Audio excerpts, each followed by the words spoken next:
Yeah, obviously I want to be All-Star. I don't want to miss no All-Stars. It's going to be tough in the West, but I know I got the capability to do it, and I've done it, on the biggest stage when it means the most. So it's a matter of, doing it with in the regular season. Like I said, we got a lot of guys that are playing really well right now.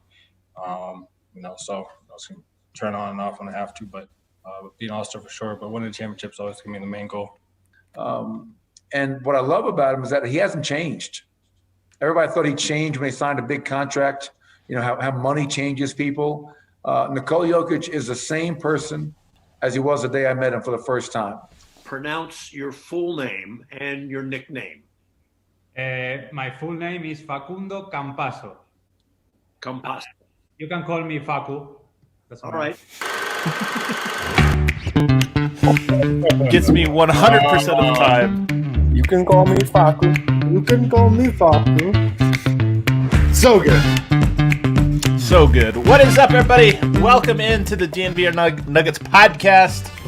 I'm your host, Adam Mares. The day of the season, Basketball New Year. It is right now, which is a little weird because New Year's is like next week, so it's a little confusing. Usually I call first day Basketball Christmas, but that's also confusing, but it's very muddled. It's very muddled, but it doesn't matter. I'm Adam Mares. I'm joined by the Peloton Prince himself, the handsome one. It's Harrison Wynn. Shout out super producer Kale for that. Shout out, man. That got me hyped. Yeah, for sure. Also hyped is the man who's wearing my mother-in-law's drapes as a shirt. It's Brendan Vogt. That's a bad take. This is a great shirt. Yeah, it is a great shirt. I like the shirt, Brendan. It's a much better shirt than it was drapes, to be honest. That's what I thought when I saw him. That's why I ripped I'm just glad you took the plastic off of it. And then I've got the artist himself. You know him as Eric. His name is D-Line Co. That's right. That's why none of you understand me. We don't relate well. It's because I'm an artist and I'm more esoteric than you can probably handle. His first compliment, I just bully him at the intro. I gave him one compliment, and I regret it. A simple description of what I literally do for a job is a compliment in your world. There's several graphic designers, I'm sure, who are not artists. I do more than that. You know what? Thanks, Adam. Forgot to say. Last time I tried. Guys, I don't know about you, but I woke up feeling so good. I'm so excited. I'm so optimistic. And I know the first day of the season, everybody's optimistic. And also, and you should be. Like, this idea that you should just be this Debbie Downer at all times. And like, no, if there's one day, like if even the haters, the lovers, we all come together for one day, it's opening day. Let's all be like, you know what? Anything's possible. And that's how I woke up today. I woke up feeling absolutely fantastic. I see you nodding your head, Vogt. Well, Knicks fans find a way to do it every year, right? Like opening night, every team feels like, let's do it. And to your point, especially so if you're a Denver Nuggets fan right now, will they win a title? Maybe not. Are they in it from the jump? Yes, and that's fun as hell. Yeah, no doubt. Like I can't. Why be so miserable in this world? Let's at least pretend. Give us the one day. Yeah, even Knicks fans can dare to dream. I grant this to you, Knicks fans. Dare to dream, and then tomorrow you can come back crashing to reality. I wish I could find that Ivor Goat guy that tweeted out the Harden thing and just like slap him, because I mean here we are 30 hours later and we're still getting these that guy has these things right here. What he did to our world. Yeah, that guy just nonstop. We're getting people asking about this. We've mentioned it a million times, but you guys look, Denver might trade for James Harden.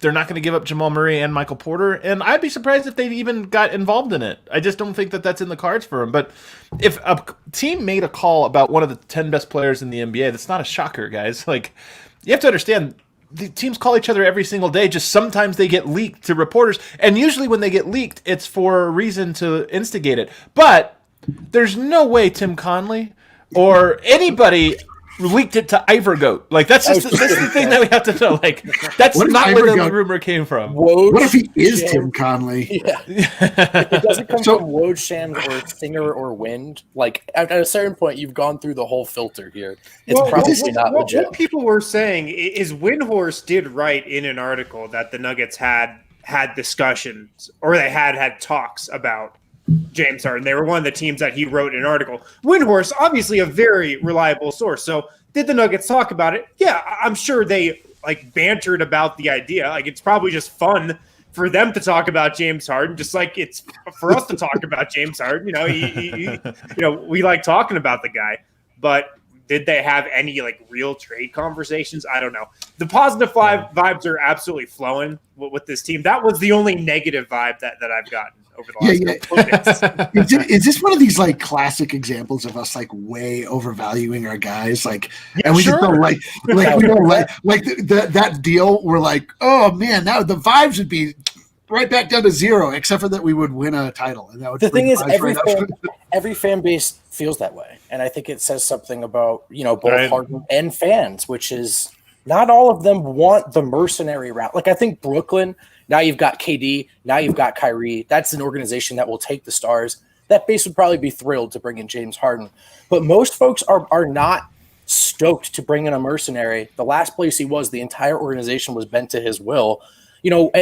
Especially if that means sending organic, sort of we don't skip steps type of players out the door. So it's not really just about Harden's value. Can I say something though? Can I interject here? One reason I don't want to talk about this is one, I don't think it's very likely, but two, like we are on the opening day of the NBA, and so much of NBA discourse, which we want to break, is about this what I would call bullshit. Just this like, oh, James Harden could go anywhere. I just don't want to talk about. We could talk about this stuff in July or August when there's nothing else to talk about. Like that's the time for those conversations. But right now, the NBA season is getting started, and I want to make some predictions. I want to have some fun. So I agree. I just think it's cool that every fan base is sort of like that. Oh, like, totally. Get that stuff away from me right now. I'm ready to start the season. I wasn't going at you for that. I was just going at the whole idea of like this is what it feels like. This is what we're supposed to talk about today, and I'm like, no, it's not what we're supposed to. We're supposed to talk about basketball, and that's what's happening. So today's show, largely, we're going to be about predictions for the season. Some off the wall ones a little bit, some different things that we think are going to happen, and just kind of frame the season that way. But first, let's talk about the. By the way, I see David East here, guys. You check out what we just tweeted out from the DNVR Nuggets account. Really cool way to like predict the season. For sure. What you think the perfect season would be. It's a little $15 game. It's really cool. He designed this entire like app/website. I don't really understand the difference, but it's really easy to use. Before we get into our predictions, though, Harrison, tell me about media availability today, because I know Malone spoke, I know Jokic spoke, I know Composure spoke. Yeah.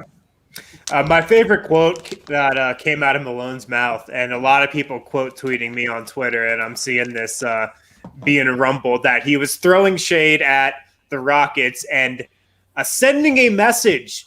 I don't know if he was doing this. I doubt he was doing this. Sending a message to Nuggets management that he does not want them to trade for James Harden. I don't know if you can share the quote here, Kale, or bring it up on the screen or second screen it. I don't know, whatever you need to do. Michael Malone saying today, quote, "There's plenty of teams that are dysfunctional, that don't get along. They have star players that are fighting for the limelight. We don't have that." Again, that starts with Nikola being selfless is a part of our culture, and we have a lot of guys that live by that. So that's opposite of the James Harden ethos. I thought that was a notable quote.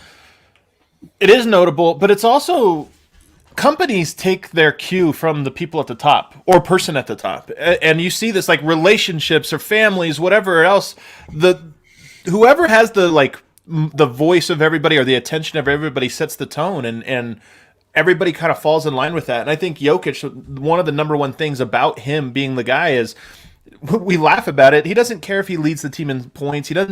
He has this idea of how the team should play the right way, and everybody gets in line. He's very quick to give other praise. He doesn't want the limelight. He's not out at the strip club 7 times a week doing this or that. Like, he has set the tone for the Nuggets, and that's why the Harden thing is such a funny thing. Is Harden's a great player, but where was he last night? TMZ has videos again of him at another strip club again last night after throwing a ball at a teammate. Like, those types of things really do matter. And obviously those are huge extremes, but even the everything in the middle there, I think Jokic is as much of an outlier as James Harden is an outlier in terms of being your cornerstone guy, only in the good way. So that stuff can't be understated. And I think when we talk about Michael Porter this year, might start the season off of the bench. So far, that seems like he is something he's agreed to. Maybe he wouldn't have agreed to that if the culture in Denver wasn't the same, and maybe the culture wouldn't be the same if they had a different star at the top. Right. That's why we're so lucky. I mean, it True. starts with Jokic. He set the tone for everybody, and it's a huge part of why this Nuggets team is the way they are. But we got to that quote today because, and we've talked about this on the show, there's a lot of chatter about Jokic stepping into more of a leadership role, being more vocal, being just this lead by example guy, and even using his voice more. He was asked kind of why he started speaking out more this year. And PJ Dozier actually revealed that at the Nuggets team dinner during training camp, Jokic's kind of message was he's going to be more of a leader. He's going to kind of step up in that aspect more. And Jokic said today, quote, "I see the good players had that mentality, the focus on helping others, talking to them, talking in the huddle, talking to them individually, just to help them out like in any way possible." So this seems like a super real thing. Are we kidding? Are we kidding? It's a great quote. I can't believe that. I'm looking at the reactions of Eric and Vote here for isn't this Eric? This is exciting, no? I just wanted to I assume there was a follow-up question where you asked him specifically about his tarot card reading, where it was told to him in no uncertain terms that he's supposed to allow the team around him to sort of rise up. I mean, I love this in a vacuum, but I can't help but think about what the cosmos has told us. I mean, I'm not too surprised. We've talked about this a lot, that the Jokic timeline, we really have to bake in this sort of bumper period for this is a person from a different culture. And then I think like all the steps that come before being ready to be the leader of an NBA organization, now you throw an additional set of steps of just acclimating to the United States of America, that he's maybe a few years or 2 to 3 years behind what someone would hope on an ideal timeline. Is it that surprising? No. So it's right in line with what Adam's been saying, what we've been seeing since about this time last year. Jokic is more about this life than we give him credit for, and then the video game T-shirts would imply. I'm like, to that point, like I've actually thought about this. I wonder if the general culture of the NBA is set to make a major shift where, like what we have currently and what we've had in the past is just sort of like built off of that star worship that David Stern sort of brought into the league. And we have guys that feel like they are bigger than the league. And we have, all of this stuff where then you bring in guys that are unencumbered by this attitude, this like feeling that they are just adopting when they get to the league. I just feel like, if you're talking about Luka, you're talking about like all of these top players that come in and don't act they don't act like James Harden act. They don't act, in a weird sort of selfish, entitled way. And so like, I really hope that brings a full culture change on. Like, I just have so much hope for the NBA. The first comp Jokic ever gave himself, right? Like was Tim Duncan, right? He said he wanted to be the Tim Duncan of the Nuggets. And so this is all music to Nuggets fans' ears so far. Yeah. I do like this comment here. Did you have something, Wind? No, go ahead. I do like this comment here because we're all making bold predictions. It's the theme of the show, and it's bold to say the Nuggets will be the the 1 seed. It's bold to say they'll win a championship, but not everybody is as bold as my guy JB Valdez here. The dynasty begins. So the Nuggets, they're not just winning the championship this year, guys. This is the start of the multi-year run, which again, I guess on the table, but it's very bold to come up to lead with that. Are the Nuggets unfair? Do we need to break them up for parity? Have they ruined the league? Have they ruined the league? They might have. I always think about Dirk, and we had that comment up on the screen a couple minutes ago when thinking about Jokic's career arc and his leadership. And if you talk to people who cover Dirk and who are around those Dallas teams early in his career, you hear a lot of things similar to how Jokic was his first couple of years. More of an introvert, not really willing to use his voice. And, once Dirk, it seems like, got comfortable in American culture and, was in the league 5, 6, 7 years, a whole different side of him started to come out. And I think that's what we're getting with Jokic. I really do. He's kind of entering that next chapter. Yeah. I shared this with you guys on Slack earlier today, but the trajectory of Nikola Jokic and the trajectory of Novak Djokovic are very analogous. Yeah. They're very similar. Like we've talked about it before, but Djokovic, when he was early on in his career, was like seen as like really petulant, and he would throw fits on the court. He would like Not bow. we've come to learn. Yeah, he would like bow, but it was even more so than he not. Like he Right, was just, he was a he little- was straight up childish. Like he would argue calls, and he would even in a couple tournaments he got ejected for bad behavior. And then he really heavily focused on his nutrition and his physique, and he got to become just like elite in that department. And now he's the number one player. He's been the number one player for 6 years. Like, and his reign of terror has begun. And so that's what I'll accept nothing less for Nikola Jokic. He had to harness that dragon inside him, Yeah, and, totally. with discipline. And I mean, honestly though, like the creative types, in my experience, usually are the ones that maybe least appreciate discipline until their creativity only, it stops to bring them further.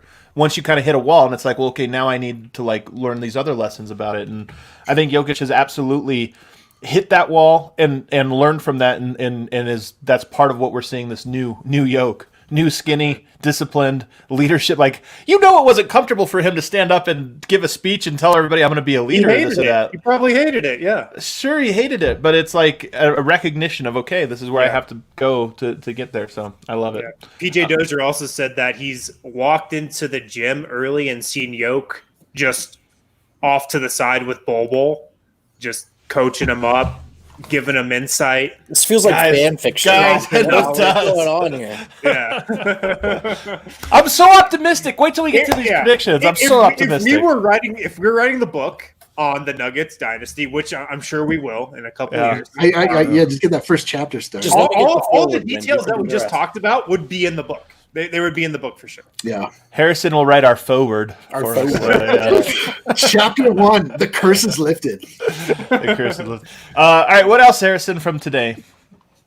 Another detail from today, and we've hit on this a little bit, but I just think it's fascinating that this really seems like Denver's definitive plan going into the regular season. Michael Malone doubled down on it today. Jamal Murray is going to guard opposing point guards. He's going to guard his matchup in what sounds like every single game, at least to start this regular season. That's going to be Denver's default plan.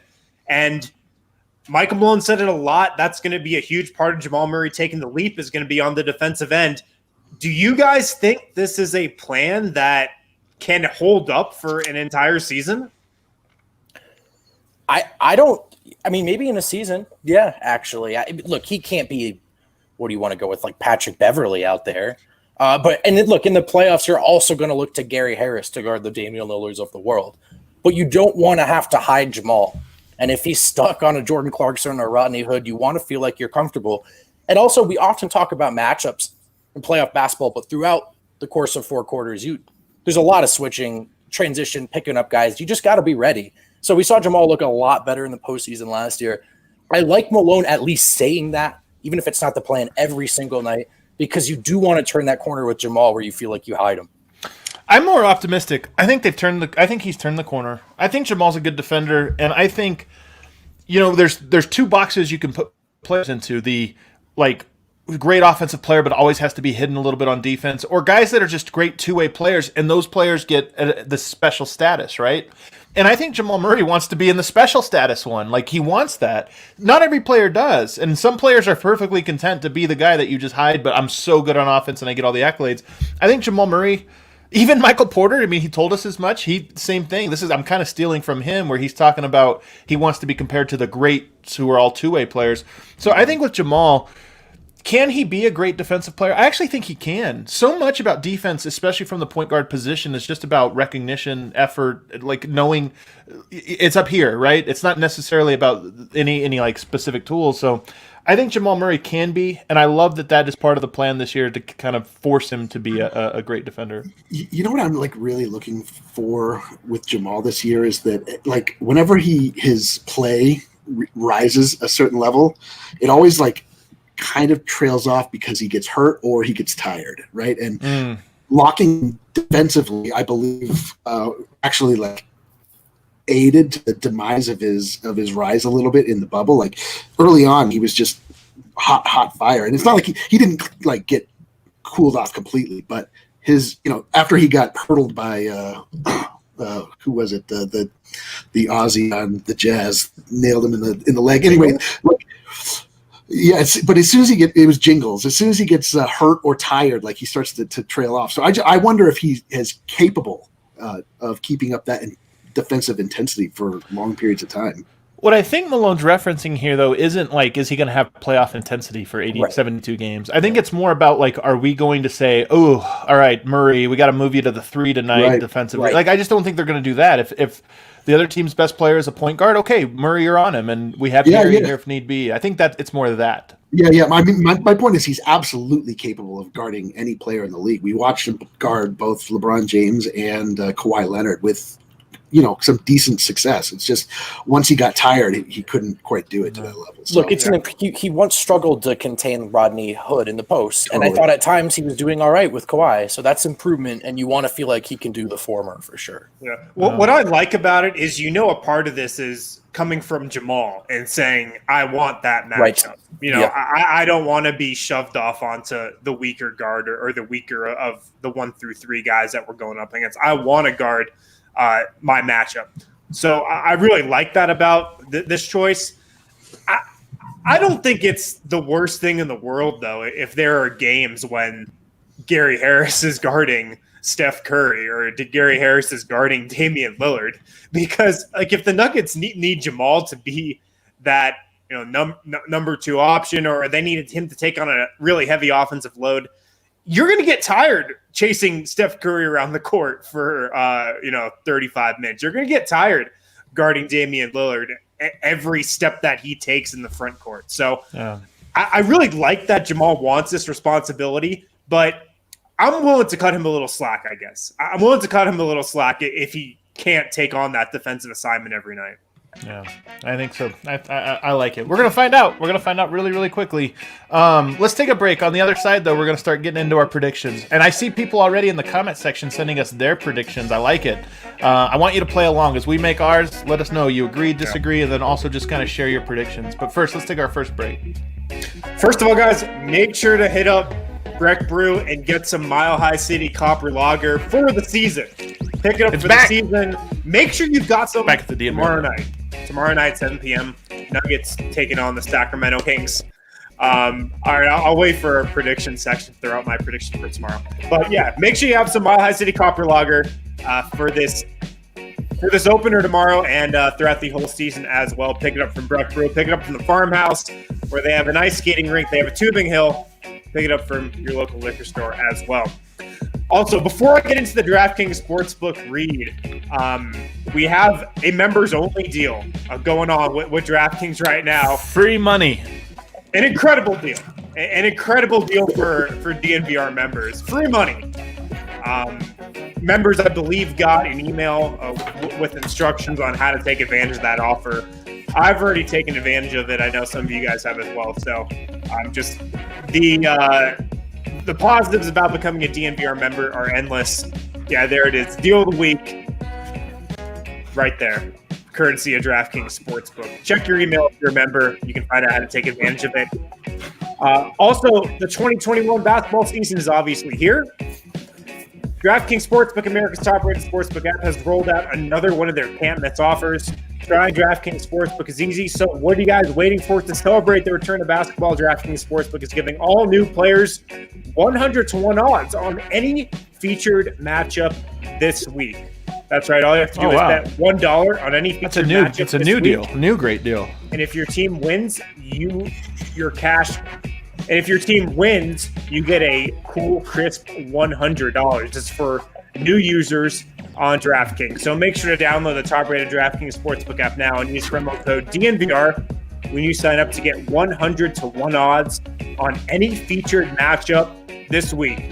That's code DNVR for new players to get a shot at $100 on any featured matchup this week. For a limited time only at DraftKings Sportsbook, must be 21 or older. Colorado only. Restrictions apply. See DraftKings.com/sportsbook for details. Gambling problem? Call 1-800-522-4700. All right, let's get into some predictions, guys. And like I said, I'm feeling optimistic. I can tip things off here. This one not as spicy as some people are gonna say. Well, that's not even that spicy, but it is spicy when you factor in all the things, the random stuff that could happen. My first one. Nuggets going to have a top 3 offense this year. Top 3. Mild. Kale's going to rate these spices for us. They were fifth last year. First of all, they were fifth last year, so this is actually is spicy. Kale doesn't. I'm sure he is not quite fully aware of some of the metrics about it. He's But well, I had them as the top offense in the league. So I had them as the top offense in the league as well. Let's go. I love the way you guys were way spicier. Way spicier. Well, the only thing with number one is you never know. Like the ball bounces a few ways, guys get injured, whatever. But I just think they're going to be great. You guys seem to think they're going to be even more incredible. How much of this, Harrison, is we just got done watching the Portland series, or preseason series, and they look like the Globetrotters? I'm not going to lie. It plays a little bit of a role for sure. But I have just felt like, and I felt like this for really the entire offseason, just looking back on what this team did last year. This team is kind of like a sleeping giant on the offensive end, and they were still fifth in offense last year. Just with the talent, like with Jokic as the hub of everything, with these playmakers, and then you couple that with kind of some of the changes in philosophy and stuff that Nuggets have talked about this preseason. There's still a lot of room to grow there. And I think that's a big part of where the jump could come with this team this year. Yeah, I'm buying in on those play style changes, just between the personnel, between what we saw in the preseason, what Malone told us, and then specifically what he told us in practice today about that sort of spectrum, or not today, but recently about that spectrum scoring system. I'm buying it. I think the reason why it seems like this offense has been unlocked, yeah, it's still Murray and Jokic at the top, but it's been a lot of two-man game and a lot of other guys getting involved where and when they can. I think, maybe I just hope we're going to see a much healthier half-court offense this season. Yeah, it is fun. I love that we have already allowed ourselves to say that a top three offense is a mild thing. I mean, Harrison said they were going to be the greatest offense in the history of the NBA. That's true. He did get very spicy. He did slip that in there really quick. The spiciest possible take. Watch it. I'm telling you, if they go out and do it, Harrison's going to have the ultimate victory lap. Oh my God, unbelievable! Yeah, I mean, it's going to be on ESPN next year. Yeah, I gotta think their pace is gonna go up, and if they just play the same way they did plus increased pace, that seems like it just is without even any effort that goes higher. Yeah. All right. Top three. I still say top three because I'm being realistic. I'm going to hit all of mine. You guys in the comments are really being difficult on me, but I'm telling you, I'm going to hit these, and I feel like top three is still spicy because they're going to be really good. Brendan, do you want to give us one? If top five's a lock, yeah. Okay, this one. All right, here's one people want to hear. We finally had a season with some blowouts. Everyone was blown out by bad teams, and then barely, squeaking out these crazy, crazy games with the best teams in the league. I think there will be nights where you see the 4-quarter effort, the close quarters strong, and I think I'm buying this second unit. So more complete games, more blowouts, and some earlier nights for the fellows here.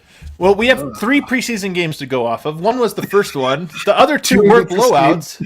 So the Nuggets technically are blowing teams out, so far. But I also just buy it, the logic of it. Like you said, this bench unit, it looks like it makes sense. Michael Porter's on the bench. It looks like it's going to score. So I don't know. Hartnstein, I'm high on him. What do you think about that one, Wind?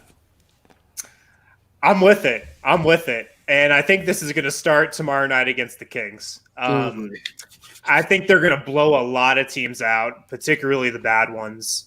And, yeah, I think this team is, in a way, we'll see how they look in the playoffs, but in a way, I think this team is just fit for the regular season. This is like a team that's going to absolutely cook in the regular season. The predictions with Nuggets like low floor in the regular season stuff, it's very confused. I see what might have happened in the playoffs with matchups with Grant losing for sure. But, Denver might fall to 6 or 7. Yeah, like the other teams are good in the West, but Denver's still better. I don't really understand why that's happening. Yeah, blowouts. Wow, what are those? Is that possible? Like I'm telling you, man. It's when the Pelicans come to town on Christmas. And they do it to us. Oh, yeah. Yeah, it is. I mean, it is funny because we are using our main measuring stick against a Portland team that literally just did not have any interest in playing basketball at any level. Like they were just maybe they were so inept. Well, it's it true. wasn't Like maybe, just that, maybe we though. stole their will. Maybe we stole their will. But also, like, you have to look good, right? Like, you can beat up a team that's not playing well, but it looks a little ugly or whatever. But no, Denver also just, the ball was popping. Guys were defending like crazy. They were all over the place. Like, everybody had a little twinkle in their eye. That's what I'm saying. Yeah. There was process to it. So, I love this take. Because last year, the Nuggets, I believe, led the NBA in clutch games, meaning games that were decided by 5 or were within 5 points or less in the final 5 minutes. Denver was number 1. The fact that their record was so good was in large part because they kept winning all those close games. I think they're going to continue. It's funny, as I was going back and watching, because I've been watching like highlights every night, just like a little last thing or something before bed. I'll check out some highlights. And there's so many fourth quarters I forgot about last year where it was just like incredible two-man game between Jokic and Murray. Because they did it so often that you remember the big ones, the game winner, this or that, but you forget some of the more subtle ones where it's like, oh yeah, that was a big shot with 2 minutes to go. And I just think Denver in those close games is going to continue to do that. But this year, there were so few blowouts last year, and I think this year we might actually get a decent amount of blowouts, which is great because Denver has some great human victory cigars on their roster. So, I think it'll be great. Human victory. Harrison, what's give us a hot take? Oh man, which one should I go with here? Okay, the Nuggets push for the number 1 seed and get it. Yeah, I like it. Yeah. Well, I do think they will push for it. So. My thinking here is, like I just said, I think this is a team that's made for the regular season. They're absolutely going to cook on offense in the regular season, and we've seen that you can get by in the regular season with just a passable defense. Also, the Nuggets' path to the finals, I think, is getting the 1 seed and pitting the Lakers and Clippers against each other in the 2-3. Like, that is the dream scenario for Denver. Make those two teams battle it out in the Western Conference semifinals while you get, I don't know, the Suns, the Jazz, whoever else in that, the other portion of the bracket, and then meet them in the Western Conference finals. That's Nuggets' path to the finals, in my opinion. What does pushing for it look like, Wind? They want it, so they're it's just kind of, I mean, you're going to want to rest guys when you need to. But, at the end of the season, if it comes down to it, you're trying to win games. Right. Okay. I like it. I'm not making that bet, but I do like Denver's odds as a regular season, top record in the West. In part, just looking around, like you said, the Lakers, the Clippers, they're always one injury away from really becoming cautious. If Kawhi has a tight hamstring in January, okay, February and March, we might be resting Kawhi a lot because we don't want that hamstring to flare up. So I think there is that stuff with them where it's less so for Denver, less likely, I should say, for Denver. But also, man, I'm telling you, I just think this is a great regular season team. And I think they're a very good playoff team that could be great. But I just think they're a really, really good regular season team that. And then on top of that, another thing to factor in here, and I don't know if you guys have this on your list, there's no home court advantage this year because fans aren't really allowed in. So the only home court advantage is travel and location, but not crowd intensity. Well, Denver is number 1 on both of those. Location, well, the altitude, that's an advantage. Travel, it's the middle of the country. You have to fly in. The airport's so far away. So I think Denver, as a regular season team, just going to be so good. They also have a head coach he could say whatever he wanted to about sort of philosophies, but by the second quarter of any given game, he's in the same headspace, which is how do we win this shit? Yeah. Eric, give us a spicy take. Whoo! All right. Well, I mean, everybody doesn't think that these what should be very hot takes are hot takes. We're being flamed in the comments for not being hot enough. Even though, again, we mentioned Harrison said that we'd have the top offense of all time. So this doesn't seem like a hot take, but it kind of is. It is a really hot take if you consider the history and everything. I believe that the Nuggets will become a national darling. I believe you will see the Nuggets spoken about. Might be 5, Kel. Yep, there we go. That's a 5 pepper take. That the Nuggets will start to be featured on networks such as ESPN and other networks that talk about basketball.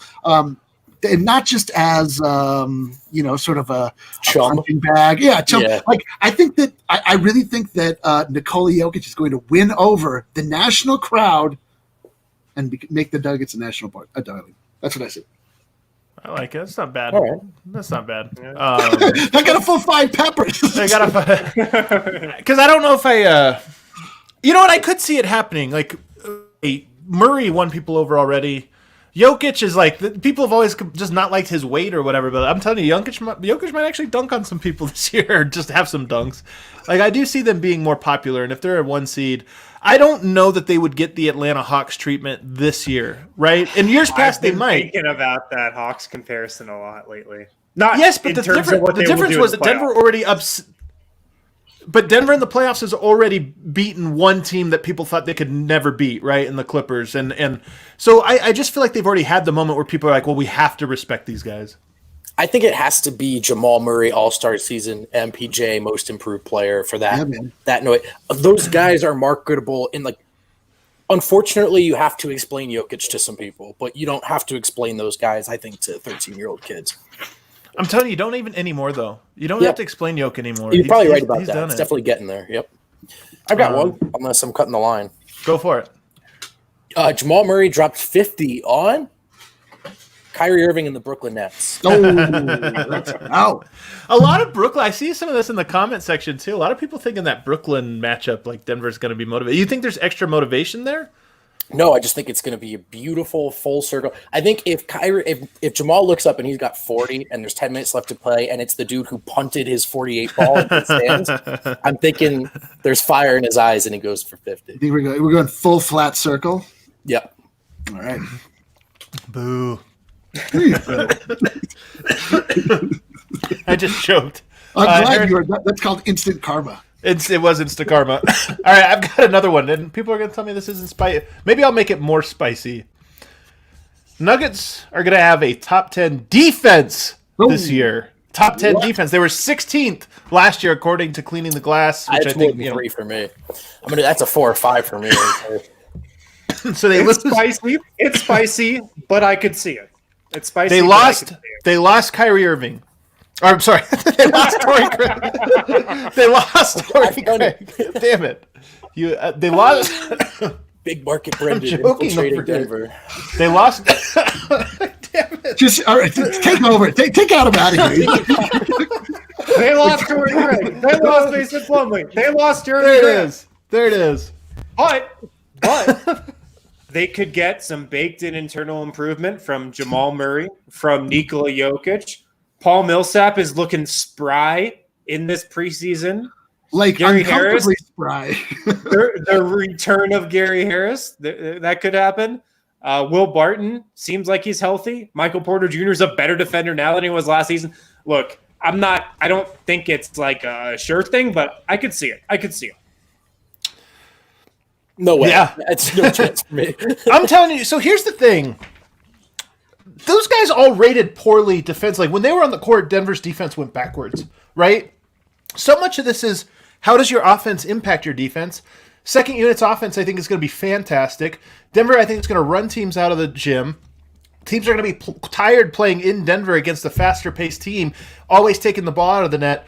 I just think all these things are going to come together. And then, by the way, the number one thing I think people discount about this Denver Nuggets team, especially when they're talking about year over year how they look, Jamal Murray should be meaningfully better than he was last year on the defensive end. Defense more than anything is experience.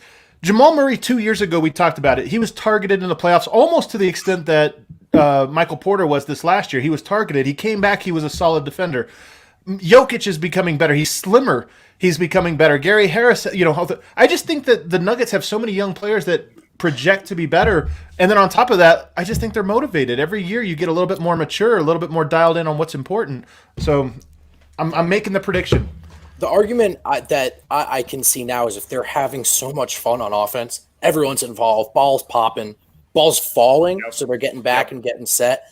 They're going to play with a lot of energy and engagement on that level. Love it. Absolutely. I honestly believe it. I don't know. Top 10, I originally said better than last year. They were 16. Oh, you know what? But everybody's telling me I'm not spicy, so I'm going to be spicy. Top 10. So you got peer pressured into it. Eric, do you got one? fellas, I think that, like, I'm not happy to report this because it's colorful and it's an enjoyable part about watching the Nuggets, but I believe rage timeouts are a thing of the past. Wow, this is the spiciest 5-pick from take. Yeah, wow. I'll pay Call an ambulance here.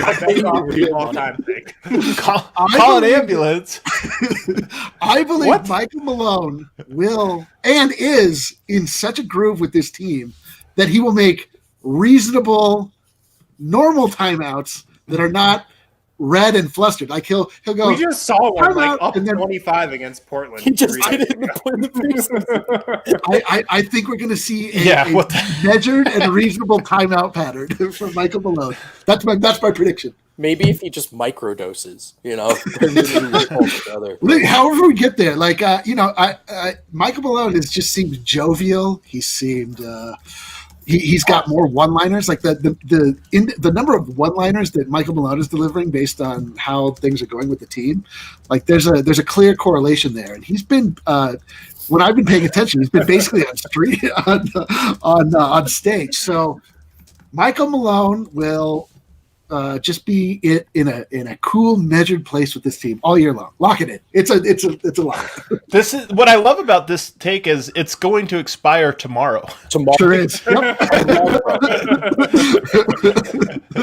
Yeah, I also kind of enjoy the rage timeout, to be honest. Like we all, it's become such a thing. Like I would miss it if we didn't get one. I'd miss it. But it's gonna be. I should say it'll be more the outlier than the rule. How about that? Okay, all right, that's fair. I don't think it's true, but I think that's fair. Like Malone's just not wired that way, man. Like, you always get more comfortable wherever. What do you always say this, Eric? Homeostasis. You reach homeostasis, right? Mm-hmm. The Nuggets are going to be better, cause him fewer headaches at the point he's at now. But then he's going to get used to that, to where the standard's higher. So like the rage timeout becomes something more mild. But so you think that his homeostasis is just rage?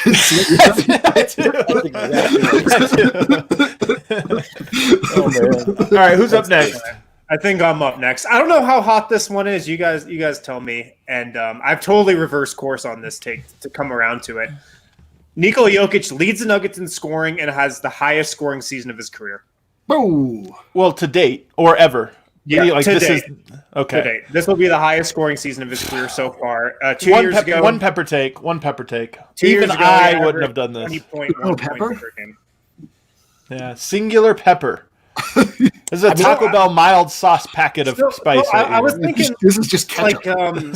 like before the preseason, I was like, oh, there's never been this much talent around Jokic. Right. He's not going to have to score as much. You've got Porter, you've got Jamal Murray making the leap. But the more I thought about it, just with all the talent, with all the playmakers, with Facu and PJ Dozier and Will Barton, all the ball handlers, he's going to get so many just wide open looks around the hoop. He's going to have no option other than to shoot them. And I just think he's going to have a really efficient offensive season and score a ton. I think he will. I'll tell you what, it's a hot take because we spent, I feel like, all of our preview videos talking about how Jokic was going to shoot less and pass more. I know. In that sense, yeah, we've reversed course, so it's hot. But as Miroslav pointed out in that video this morning, doesn't he always lead the team in scoring, regardless of all these factors? So. Yeah. I love Miroslav's take about it. I think he's absolutely correct. And we saw it in the preseason where he got all those easy buckets, but I also know that he got the upside down emperor. So I don't know what that means. Why aren't any of you taking this into account? Like we've been At least he beat the tower. At least he wasn't the tower. Okay, I got another bold take, or will you say bowl take here? Because I think he's going to be in the rotation by the end of the season, like regular rotation, not the PJ Dozier rotation, not the like. Sometimes I think Bol Bol will be. Man, what the heck, Kale? He's not in the rotation to start. I'm saying he will have supplanted somebody. Like it might be Jermichael Green. This is like when you complain to your teacher and you get extra credit. Like you just immediately got bumped up 2 peppers. I know that was how my complaining worked. At least it was 3 strikes. No, I'm serious. Like we came in with a lot of enthusiasm when we filmed. I believe we filmed Bol Bol's like preseason video before he had played he only played 1 preseason game and it was 6 minutes. So we were like all thrown a little bit off. I think it's more clear now that he probably begins the season out of the rotation. It's much more clear to us at this moment. But I still think that by the end of the year, 6 months from now, that's a lot of growth for him. That's a lot of opportunity for him to become a better player. So I think by the end of it, he's a meaningful piece. Yeah, I'd be very surprised. I could see it going either way. Really, I mean, the bench evolution is going to be one of the more interesting storylines of the season, just because there are so many capable players, and to see like how Malone manages them. Let me give you another thing. Oh, That Bol MPJ lineup together, I just think it's like such a freak of nature lineup, you know? Yep. And then you throw Hartnstein in there as well with just more size. I think that they're going to land on, hey, does he have flaws? Yeah, does this, that? But you know what? No team can match up with those two guys. I think Green and Hartenstein, though, are such high floor players, and Bol is going to be a what are we going to get tonight kind of piece. So that does go against Malone's nature a little bit. Can we pair this, though, with our idea about blowouts and opportunity and Bol being able to be on the court? Like, you know, the thing about Michael Green or one of these guys is if Denver's up big, if it's a blowout in the fourth quarter, JaMychal Green will get the start of the fourth quarter minutes, but he might not finish it because the Nuggets are putting this thing away. So we'll see. It's spicy. You guys disagree? I like it. No, I think it's very spicy. I'd be surprised. I think it's very spicy. Let's take a break and then we'll wrap. We have 15 more minutes worth of spicy takes for you guys coming up. I still have my spicy ones. I'm ramping up. So whoa! You haven't hit top spice yet? I haven't hit top spice. It's coming. No. Guys, open enrollment at MSU Denver Online for the spring semester is now going on. So if you are a first-time freshman just going to school for the first time, maybe you're looking to finish up your degree, check out MSU Denver Online. They got awesome classes and great teachers who know how to teach online. So super engaging material, and everything that you learn at MSU Denver Online, at least everything I learned when I took a class there last summer, you can apply maybe to your job, maybe just to life in general. So tons of real-world skills that you learn as well. Check out their entire course list, msudenver.edu/online. Also, make sure to download, subscribe, rate, review, check out the DNVR Rugby podcast with Colton Strickler. You can also check out his written work on the DNVR.com, keeping you plugged in to the rugby scene in Denver. Is that it? Let's let it ride. Man, that really gets smooth here at the end. It really does. Yeah. I feel like I should be drinking some Chardonnay. I mean, this is very an adult. Who's next on the prediction hotline here? Ooh, let's keep it hot. Keep it very hot. Vote, do you have a hot take for us? Yeah, I'm not going to do it in that voice. I thought about it, but went the other way. How about Michael Porter Jr. for most improved player, third year in the league? I mean, obviously we know he's got the talent. We're fingers crossed this is the year where the opportunity comes. Pascal Siakam did it in his third season. He jumped from 7 points to about 17 points. Look, would I be blown away if MPJ was 18, 19, 20? I think it's on the table. I think I took the over. So yeah, I definitely am lower from. I think I took the over too, and I'm going back under. But does him going to the bench? How does that affect his ability to win that award? Depends, right? How is he getting 30 minutes off the bench, 25 to 30 off the bench? Is he the leading scorer off the bench? I think it's possible, but that, of course, and obviously would hurt his chances. Yeah. Nobody else has a comment on that, huh? All right. Well, Michael Porter, I think it's a long shot, in large part because he's coming off. It looks like he'll come off the bench. Yeah, I have an MPJ bold prediction that should probably go right after that one. I think MPJ enters the starting lineup by the trade deadline.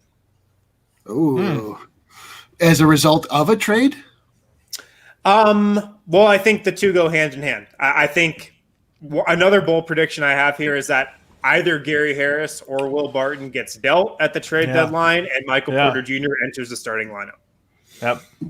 Yeah, that's my prediction. Yeah, that's been my prediction. I said this earlier. I do think that there's probably one of those guys gone. I'm guessing it's more Gary, but who knows? Who knows? But those two kind of go hand in hand for me. Yeah. The reason I'm out on Michael Porter as most improved is because of his fluctuating role, and I just don't know what most improved player looks like. Does he score 15 points a game? That's a huge improvement, but does that get him to it? Right. I don't know. So it's supposed to be bold, but I'm with you. I think that it's unfortunately more in the air right now what MPJ's role is than we hoped. I'll step up to the plate again. We're going to get a little nerd ball-y here, but I think that Jokic is going to have a 63% true shooting percentage, which, for reference here, his best year ever, 64% as a sophomore, but on low volume. He hasn't really cracked. He's like reached 60, but not really gone above it. So what that means to me is, I think he's going to get to the foul line more. I think he's going to get more shots at the rim, meaning better looks like floaters, his favorite shots. And I think he's going to knock down his three. So I think Jokic's efficiency is going to take a meaningful step up. 3% is meaningful step up. And I think he's going to do it at volume this year, meaning 20 points per game or more. Yeah. The Jokic ascension feels like the most consistent take just in general across the board. Like, I think that we all see really big things. Like, it just feels like we're on the precipice of something. Like, the way that he has returned back to the Denver Nuggets already and the way he left it last time, it just feels like, every possible positive outcome for Nikola Jokic is completely on the table. Like, you can't really call anything hot at this point, right? Right. I think we're going to see a lot of games. I don't know if he's going to go 11 of 11 like he did against DeAndre Ayton that one time, but I think we're going to see a lot of games where he goes 10 of 13. Yeah. Oh, for sure. Exactly. 11 exactly. of 14. Yeah. And Even just 8 of 9, work. 9 of 10, like those nights where it's like, wow, Jokic didn't really miss tonight, huh? That's awesome. He missed that one, then he rebounded it and scored it. Like, he'll have some of those. Like, he might have missed it on purpose. I don't know. Yeah, exactly. All right, give us another spicy one. Who wants to step up to the plate? Let's see. I can go. Let's see. I believe that Isaiah Hartnstein will be our greatest offseason acquisition. Whoa! I like it. I like it. Yeah. Well, I mean, who else? So he's in competition with Jermichael Green. He's in competition with Campazzo. He's not really in competition with Marcus Howard, Whittington, R.J. Hampton, or Zeke Naji. So, Hard Rock. Hard Rock, baby. I think that he's going to really cement himself as like an important part of this team. He's going to really make Houston fans kick themselves even more than we've already seen.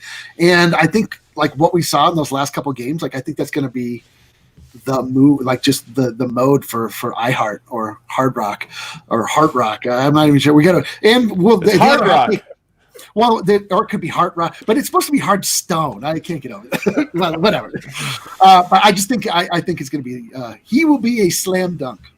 He looks good. He does it. That was one of my I know it's only preseason. I'm going to give myself this modest takeaway.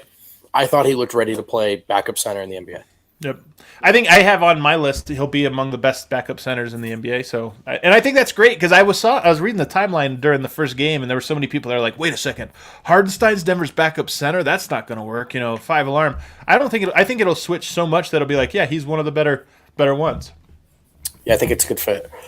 I have Paul Millsap leading the Denver Nuggets in 3-point percentage, which I only think is bold because I thought it was going to be a starting MPJ tearing up the league, and now it's mild because he's done it already.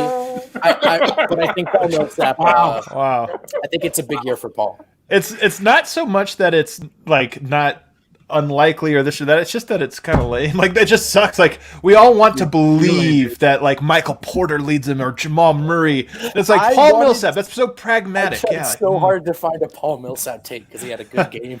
The Paul Millsap respecter has logged on. You could have been like, he's better than he was last year. Like this is the first. He bounces back a little. They're playing at a similar level. I mean, I did write All-Star season, and then I put the whiskey away and deleted that. So that's funny. Harrison, what do you got? Let's see here.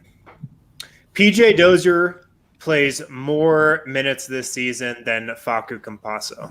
Wow, that was spicy. I don't know if the people. That's muy caliente, absolutely. Very muy caliente.